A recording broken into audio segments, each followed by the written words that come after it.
пайғамбарымыз саллаллаху алейхи уассалам айтады, адам кісі өзінің досының дінінде жүреді дейді.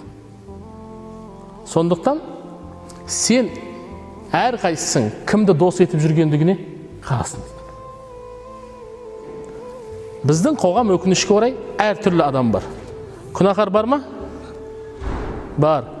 Күнәға белшесіне батып жүрген пасық бар ма? Бар. Құдайға сенбеймін деген адам бар ма? Бар. Өзінің нәпсісіне еріп, ішіндегі нәпсісі монстр болып кеткен бар ма? Өзінен үлкен болып кеткендер бар ма? Бар. Өзінің нәпсісін құдай етіп алғандар бар ма? Бар. Алла тағала Құран кәрімде, ей Мұхаммед, сен өзінің нәпсісін құдай етіп алғанды көрдің бе?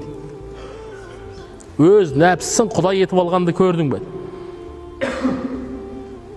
Абдулла ибн Аббас айтады, нәпсі де құдайдан бөлек табынатын тәңір дейді.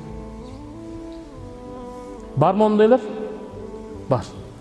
Мұсылман кісі әрдайым кіммен жолдас болғандығына, кіммен бірге жүргендігіне үлкен мән беруі керек.